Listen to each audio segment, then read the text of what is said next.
খ্রিস্টের মধ্যে আপনার আইনি অধিকারী কি তাই নিয়ে আমি কথা বলছি। খ্রিস্টের রক্ত বিনিময়ে যে অধিকার আপনারা অর্জন করেছেন, আপনাদের আমি যে অধিকারের কথা বলছি তা যিশু তার সর্বস্ব দিয়ে ক্রয় করেছেন। তিনি আমাদের ধার্মিকতার মূল্য চুকিয়েছেন। তিনি আমাদের সেই ক্ষমতার যার কথা আপনাদের বলছি তার মূল্য চুকিয়েছেন। তিনি মূল্য চুকিয়েছেন যাতে আমরা আমাদের প্রাত্যহিক জীবন নবজন্মের ক্ষমতার সাথে বাস করতে পারি।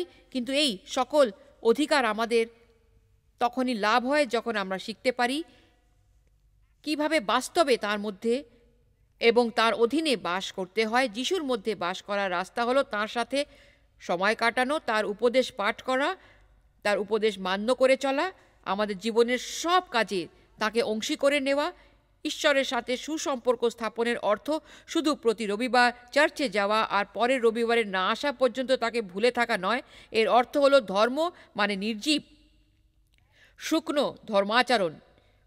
যিশু এই জন্যে মৃত্যুবরণ করেননি যাতে আমরা এক নতুন ধর্ম লাভ করি।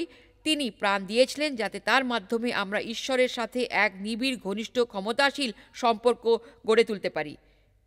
এর মানে যে তিনি আমাদের জীবনের সব ক্ষেত্রে উপস্থিত থাকতে চেয়েছিলেন, সর্বক্ষেত্রে। আপনার জীবনের সব কিছুতেই তার অধিকার, আপনার জীবনের আনন্দে তার অধিকার, আপনার চিত্তে তার অধিকার, আপনার খাদ্য, আপনার স্বাস্থ্য, শরীর এবং চিত্তে তার অধিকার। আপনি কাদের বন্ধু করবেন, কিভাবে কথা বলবেন, কিভাবে চিন্তা করবেন, এসবও তাঁর ভাবনার বিষয়। অর্থাৎ সমগ্র আপনার বিষয় ঈশ্বরের অধিকার ও দায়িত্ব। এ কথা ভেবেই কেমন উত্তেজনা হয়ে উঠি আমি।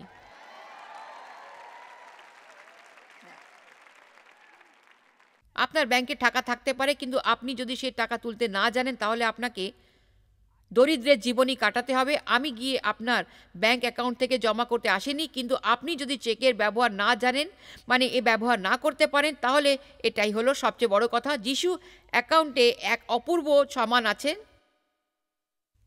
কিন্তু অধিকাংশ খ্রিস্টানই জানেন না তার ব্যবহার কিভাবে করতে হয়। আজ আপনাদের যা দিতে বলেছি এক আধ্যাত্মিক এটিএম কার্ডের কথা বলছি। আমিন।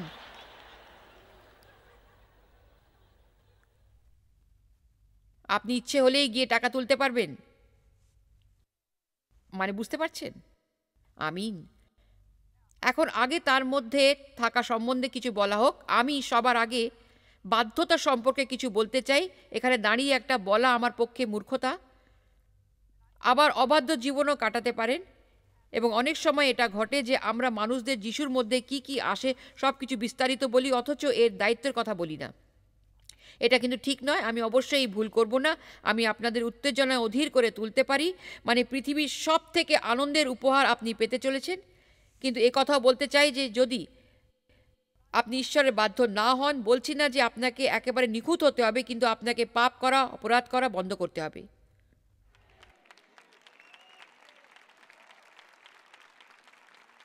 আমি আপনাদের দ্রুত দুটো ব্যাপারে কিছু বলবো। কিছুদিন ধরে আমি খ্রিস্টের দান, আমাদের এই শরীরের ক্রোধ, ক্ষমাহীনতা, অসন্তুষ্টি এবং বিবাদ নিয়ে অনেক আলোচনা করেছি, এবং বছর ধরে এই উপদেশ দিতে গিয়ে দেখেছি যে সভার শেষে যখনই আমি প্রশ্ন করেছি যে উপস্থিত জনতার মধ্যে কারো তিক্ততা, বিরক্তি, ঘৃণা, ক্রোধ, হতাশা, ক্ষমাহীনতার জন্য প্রার্থনা প্রয়োজন, দাঁড়িয়ে পড়ুন, কখনো কোনো দিনও উপস্থিত জনতার মধ্যে কমপক্ষে মানে কম মানুষকে দাঁড়াতে দেখিনি। জানেন এই ঘটনার আমার কি মনে হয়? আমার মনে হয় ক্রোধী খ্রিস্টানে পৃথিবী পূর্ণ হয়ে গেছে। আমি চাই আপনারা এই ব্যাপারে একটু ভাবুন, একটু গভীরভাবে চিন্তা করুন, কারণ বাইবেল বলে ক্রোধ পোষণ করে সূর্যকে অস্ত দিতে যেও না। সুতরাং যদি আপনি অন্তরে ক্ষোভ, ক্রোধ, তিক্ততা, অসন্তোষ পোষণ করেন, তাহলে আপনি বিবাদ নিয়ে বাস করছেন, এবং বিবাদ বাইবেলে আপনাকে এর থেকে মুক্ত হতে বলেছে। আমার অনুভূতির ব্যাপারে আমি কিছু করতে পারবো না। আপনি কীরকম অনুভব করছেন? আপনি ক্ষমা করতে পারেন, আপনি শত্রুর জন্য প্রার্থনা করতে পারেন এবং তাদের আশীর্বাদ করতে পারেন, মানে যা আছে না চাইলেও তার সাথে কথা বলতে পারেন। অতএব যা কিছু আপনি করবেন তার সব কিছুই আপনাকে করতে চাইতে হবে না। আসলে ঈশ্বর আপনাকে যা কিছু করতে বলবেন তার সব যদি আপনি করতে ভালোবাসতেন তাহলে আপনার পক্ষে তা করা সহজ হয়ে যেত এবং আপনি কিছু শিখতে পারতেন না সেই করার মাধ্যমে।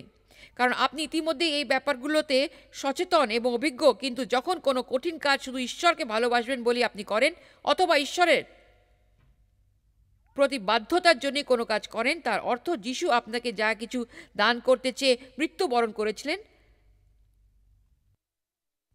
আপনি তাই লাভ করতে এই কাজ করছেন, অথবা আপনার আধ্যাত্মিক এটিএম কার্ড ব্যবহার করতে এই কাজ করছেন। আপনি ঈশ্বরকে ভালোবাসেন এবং আপনি প্রার্থনা করেন যে হে ঈশ্বর, আমাদের অপরাধ ক্ষমা করুন, আমরা যেমন আমাদের ক্ষমা করেন তিনি আমাদের ক্ষমা করেন। আমাদের খুশি হওয়া উচিত আমাদের উদাহরণ দেখে,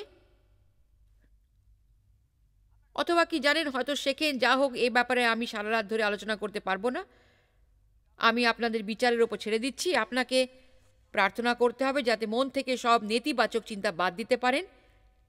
ক্রোধ মনে পুষে শুয়ে থাকবেন না। বাইবেলে বলেছে অন্তরের ক্রোধ যেমন শুদ্ধার্থ অবধি না থাকে, এবং আমি এসব জানি, আমারই অভিজ্ঞতা হয়েছে। দেবের ওপর রাগ করে আমাকে স্পর্শ করো না, চাদর মুড়ি দিয়ে শুয়ে থাকতাম, এবং এক সপ্তাহ পরেই হোক অথবা পরের দিন সকালে সেই আমাকেই কিন্তু ওকে ক্ষমা করে ভুলে গিয়ে একসাথে থাকতে হয়েছে, আমাকেই সব করতে হয়েছে, ভুলতে হয়েছে সব কিছু ঈশ্বরের ওপর আস্থা রেখে। মানে মানে আঘাত করে তারা আপনাদের আঘাত করবে, হতাশ করবে, এবং যখনই আমরা ওদের ওপর নিখুঁত হবার জন্য চাপ সৃষ্টি করব আমরা হতাশ হয়ে পড়ব। মানে যদিও তাই নিয়ে বিশেষ একটা চিন্তিত হবেন না। আমি শুধু চাইছি দু একটা পাপকে যদি নিঃশেষ করা যায়। সত্যি তার ভেতরে একটা হলো ক্ষমা না করতে পারা। এটা কিন্তু কোনো সাধারণ ব্যাপার নয়, এটা একটা অন্য, যেটা আমি সব সময় ঈশ্বরের উপদেশ দেখেছি। আমি আর পারছি না এসব করতে, মনে হয় আমার এটা দরকার, এবং সেটা হলো এই মুখ। বাইবেলে অন্য কোনো বিষয়ের চেয়ে আমাদের মুখ, আমাদের বাক্য এবং তার ক্ষমতা নিয়ে অনেক বেশি কথা বলছে। শুরুতে ঈশ্বর বলেছেন এখানে আলোকিত করো। আনন্দ হয় যে তিনি বলেননি এখানে ভীষণ ঝামেলা, এরকমই থাকতে দাও। জিহাতেই মানুষের জীবন ও মৃত্যুর অবস্থান, কারণ এই জিহ্বা দিয়েই সারাদিন চলছে অন্যের নামে কুৎসা, রটনা, নিন্দা, সমালোচনা এবং অন্যের গোপনীয়তা ফাঁস করা। খ্রিস্টানদের মধ্যে এতে এত পরনিন্দা, পরচর্চা শুনে শুনে আমি একেবারে ক্লান্ত হয়ে গেছি, একেবারে ক্লান্ত।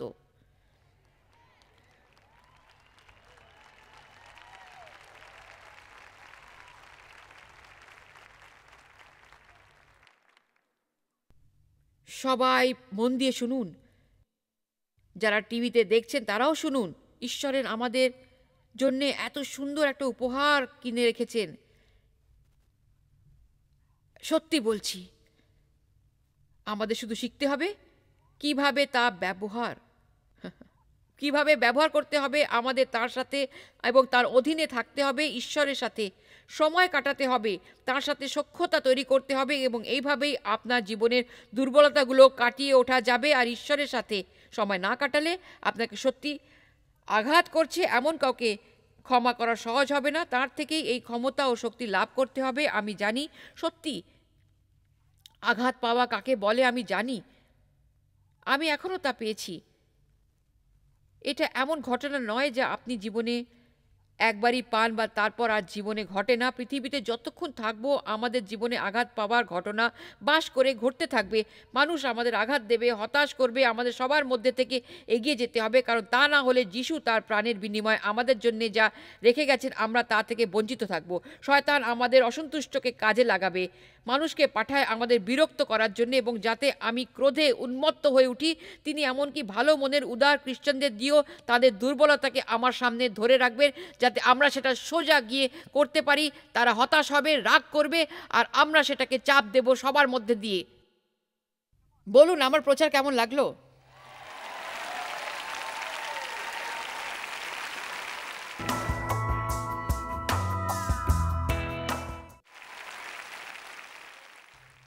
কজন অন্তত বলতে রাজি আছেন যে জয়েস, আমি এই ক্ষমাহীনতার ব্যাপারে প্রার্থনা করব। আমি আজ থেকে এই ক্ষমার পথে চলতে ঈশ্বরকে সাহায্য করতে বলবো, কারণ আমি বুঝে গেছি যে এটাই মূল সমস্যা।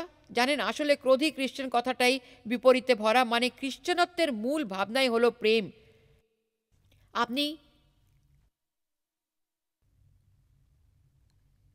খ্রিস্টানত্ব আর ভালোবাসাকে পৃথক করতে পারবেন না। ভালোবাসাই এর মূল। খ্রিস্টানত্বের অর্থই হলো ঈশ্বরের ভালোবাসা লাভ করা, সুষ্ঠু ও সুস্থভাবে নিজেকে ভালোবাসা শেখা এবং তারপর নিজের মধ্যে থেকে সেই ভালোবাসা দুঃখীদের মধ্যে প্রবাহিত করা। মানে যদিও শুধু এটুকুই সব নয়, তবুও এটা বাকি সব কিছুকে জীবনে এগিয়ে নিয়ে যাচ্ছে। সুতরাং আমি একজন ক্রুব্ধ খ্রিস্টান বলার মধ্যে কিছু একটার অভাব থেকে যায়। ক্রোধ নিয়ে প্রার্থনা নিষ্ফল হয়, ক্রোধ নিয়ে বিশ্বাস অর্থহীন। ক্রোধ আপনার জীবনকে দুর্বিষহ করে তোলে। আপনার মনে ক্রোধ থাকলে সে শয়তানের প্রবেশের সুযোগ করে দেয়। শয়তানকে জীবনে প্রবেশের এবং অবস্থিত হওয়ার এরকম সুযোগ দেবে না।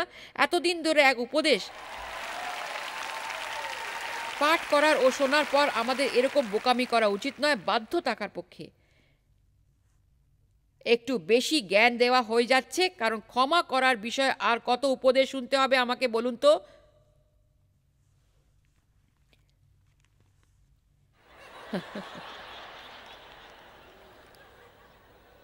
জানেন এটা সবচেয়ে কঠিন কেন? কারণ এর সাথে আমাদের অনুভূতি জড়িয়ে আছে।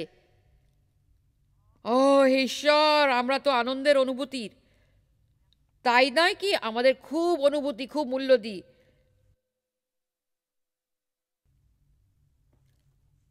বাইবেলে বলা হয়েছে ঊর্ধ্বস্থানের বিষয়ে চেষ্টা করো যখন খ্রিস্টের সহিত উত্থাপিত হইয়াছ। কলসীয় 3:1 বলছে, অতএব তোমরা যখন খ্রিস্টের সহিত উত্থাপিত হইয়াছ তখন সেই ঊর্ধ্বস্থানের বিষয় চেষ্টা করো যেখানে খ্রিস্ট আছেন। আমি চাই আপনারা আপনাদের মনকে কোনো ঊর্ধ্ব বিষয়ের উপর স্থির করুন এবং তা হলো আপনারা আর ক্রুদ্ধ হবেন না। আগে থাকতেই মন স্থির করে রাখুন যে যখন কেউ আপনাকে অসন্তুষ্ট করবে আপনি তাকে ক্ষমা করে দেবেন। আগাম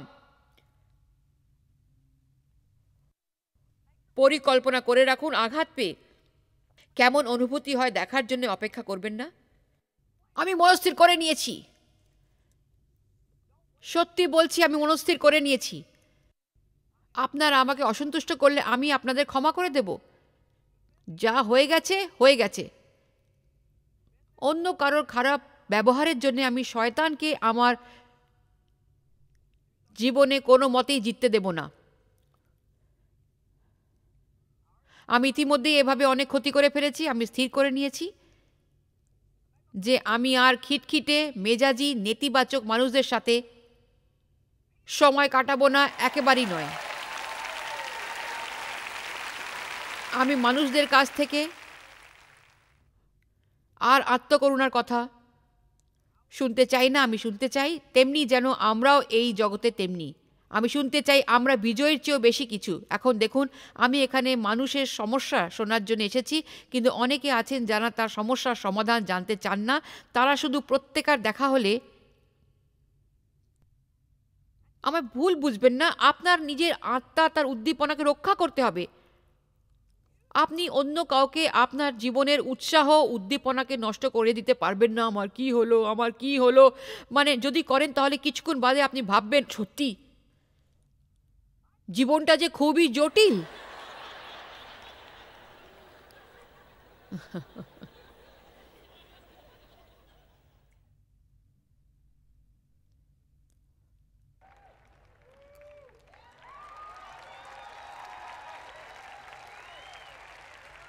সুতরাং আপনাকে মনস্থির করতে হবে, আমি কিছু আধ্যাত্মিকভাবে সুস্থ মানুষকে বন্ধু করতে চাই। আমি এমন কিছু মানুষকে পছন্দ করব যারা লোভী নয়, যারা উদার। আমি তাদের সাথেই মিশবো। যারা দান করতে ভালোবাসে তাদের সাথেই মেলামেশা করব। যারা জীবনে সুখী, মানে তাদের সাহায্য করুন, সাধ্য মতো সর্বশক্তি দিয়ে তাদের সাহায্য করুন, কিন্তু নিজেকেও রক্ষা করতে হবে। আপনাকে প্রভুর মধ্যে থেকে সবল থাকতে হবে, কারণ তা যদি না থাকেন তাহলে জানবেন যে সব মানুষের জীবনে সমস্যা আছে। মানে খুব শিগগিরই আপনারা সেটা বুঝতে পারবেন। আপনার নিজের প্রাণ ধারণের জন্যে আর কিছুই অবশিষ্ট নেই, সব তারা সারাক্ষণ শোষণ করে চলেছে। আমি অবশেষে বুঝেছি যে যদি আপনি কাউকে অনেক বছর ধরে সাহায্য করে যাওয়ার পরও কারোর সমস্যার সমাধান না হয়, তাহলে হয় আপনি খুব বাজে সাহায্যদাতা।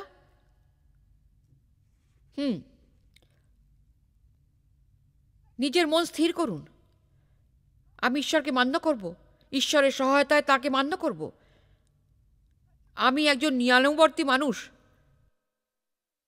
আপনার জীবনে নিয়মানুবর্তিতা আনতে হবে। নিজের জীবনের আনন্দ ও বেদনার পরিকল্পনা করতে হবে। আপনি বলুন, সে আবার কীরকম? ধরুন সপ্তাহে 3 দিন ব্যায়াম করব, মানে 3 দিন। তাহলে এই বাকি দিনগুলোয় আয়নায় নিজেকে দেখে আমি আনন্দ পাব।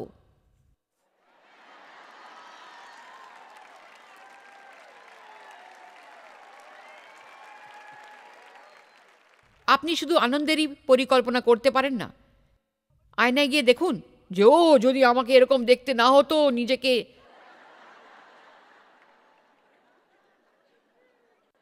নিয়ন্ত্রণ করুন। উপার্জনের সমস্ত টাকা খরচ করার পরিকল্পনা করবেন না। শপিং মলে গিয়ে নিজের ইচ্ছাতে লাগাম, মানে পড়ানোরও পরিকল্পনা করুন। হিসেব করে খরচা করুন, তাহলেই আপনি সঞ্চয় করতে পারবেন এবং প্রয়োজনে উপযুক্ত খরচ করতে পারবেন। অতএব কষ্টেরও পরিকল্পনা করুন, আনন্দেরও পরিকল্পনা করুন। নতুন জীবনের জন্য জীবনের লক্ষ্য স্থির করুন। মন সংযোগ করতে বলুন যে আমি যখন এই বিল্ডিংয়ের বাইরে যাব, তখন আর সেই মানুষ থাকব না। আমি মনে ক্রোধ নিয়ে থাকব না। আমি হতাশায় মাথা নিচু করে থাকব না। আমি অধ্যয়ন করব, জীবনের নিয়ম মানব, প্রার্থনা করব, ঈশ্বরের সাহায্য সময় কাটাবো। আমি প্রভুর কথা বলবো, যা যা কিছুর জন্য তিনি তাঁর জীবন দিয়েছেন তা লাভ করার চেষ্টা করব। আমি মস্তিষ্ক পুচ্ছ নয়, আমি ঊর্ধ্বে।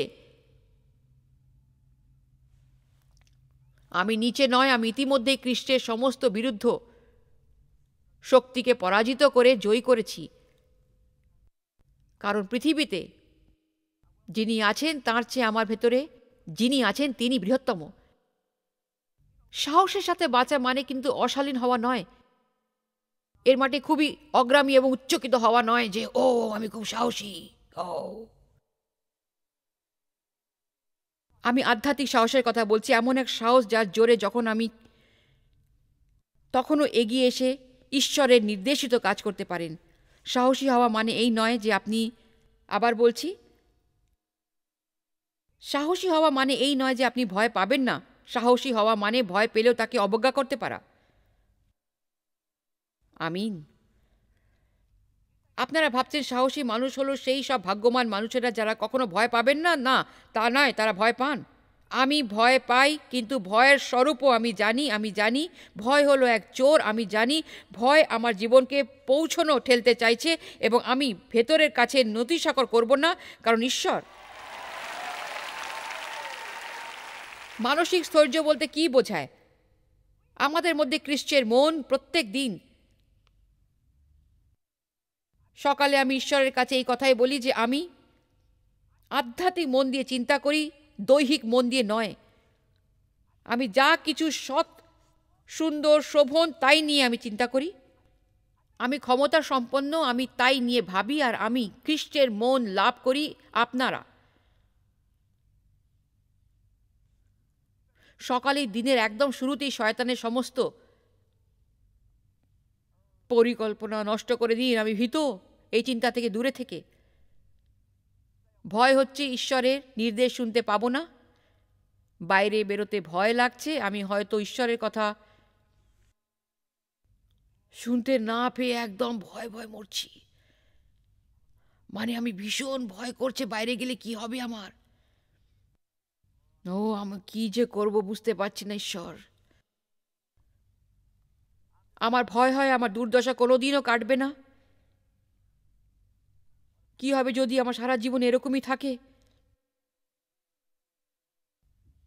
এই বাচ্চারা যদি না পাল্টায়, যদি আমার স্ত্রীর কোনো পরিবর্তন না হয়, আমার স্বামীর স্বভাব যদি না পাল্টায়। আমি সঙ্গেতে ভয় পাই। আমি ভয় পাই ব্যর্থতা, ভয় হয় আমার চাকরি না হয় বলে। আমার অর্থনৈতিক অবস্থা নিয়ে ভয় লাগে, নিজেকে প্রকাশ করতে আমার ভয় লাগে, আমার কোনো কিছুরই মুখোমুখি হতে ভয় হয়। যদি আপনার এরকম অবস্থা হয়, তাহলে আমি নিশ্চিত আপনি নিশ্চয়ই উপদেশ পাঠ করছেন না, এবং যদি করেনও তাহলে করছেন শুধুমাত্র কর্তব্য বলে। আমার জীবনে পবিত্র আত্মার আগমন হলে আমি ক্ষমতা লাভ করব, অবশ্যই আমি ক্ষমতা লাভ করব।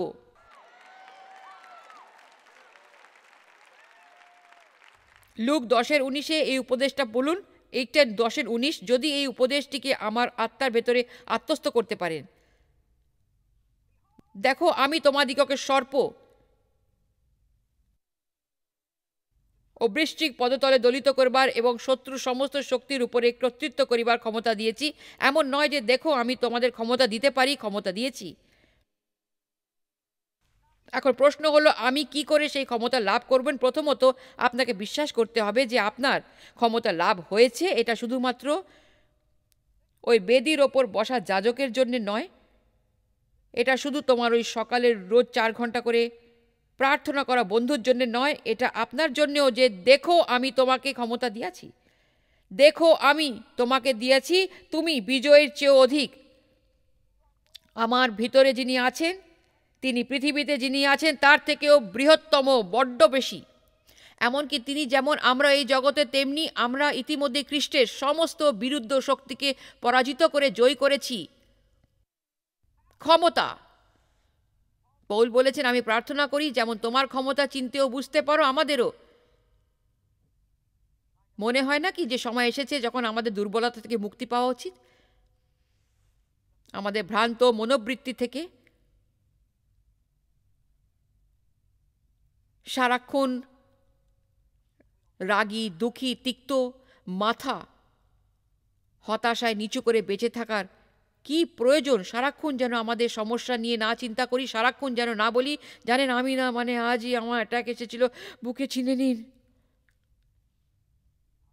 মানে আমি বুঝতে পারছি না আমি কি করব, কি যে করব তাই আমার কিছু জানি না।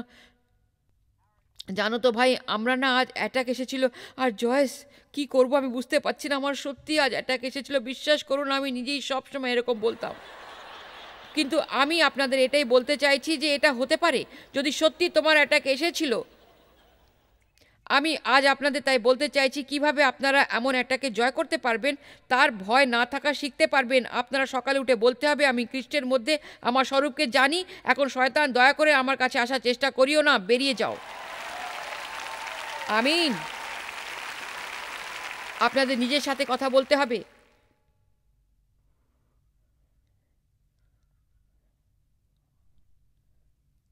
তিনি যেমন এই জগতে, আমরাও তেমন। এখন শেষ করার আগে কয়েকটি কথা শুনুন। তিনি ঈশ্বরের পুত্র এবং আমরাও ঈশ্বরের পুত্র। তিনি যাজক এবং রাজা, এবং রোমিও 5:17 অনুযায়ী আমাদের ধার্মিকতার সাথে জীবনের রাজার মতো থাকতে হবে, এবং প্রকাশিত বাক্য 5:9-11 বলা হয়েছে আমরা ঈশ্বরের উদ্দেশ্যে এখন রাজা এবং যাজক। তিনি হলেন সর্বশ্রেষ্ঠ জাদুঘর এবং আরোগ্যকর্তা, এবং আমাদের বলা হয়েছে অসুস্থর দেহে হাত রাখতে যাতে তারা আরোগ্য লাভ করে। তিনি জগতের আলো। এবং মন দিয়ে শুনুন, মথি 5 আমাদের বলা হয়েছে তুমি জগতের আলো। তিনি হলেন প্রাণদায়ী জল, এবং তিনি বলেছেন তোমাদের পেট থেকেই প্রাণদায়ী জলের নদী বইবে। তিনি হলেন দাক্ষলা, আমার তারা শাখা। তিনি হলেন মেষ পালক, আমরা তার মেষ। তিনি হলেন মূল স্তম্ভ, আমরা হলাম আধ্যাত্মিক গৃহের জন্যে সেই স্তম্ভযুক্ত অন্যান্য পাথর। তিনি হলেন ত্রাণকর্তা, তিনি ঈশ্বরের প্রতিনিধি, এবং আমরাও সেই একই পবিত্র আত্মার প্রতিনিধি। তাঁরই মতো একই ক্ষমতা, অন্য কোনো প্রকারের ক্ষমতা নয়। সেই একই ক্ষমতা যা তাকে মৃত অবস্থা থেকে পুনরুত্থিত করেছিল। সুতরাং আমরা ঈশ্বরেরই অংশীদার।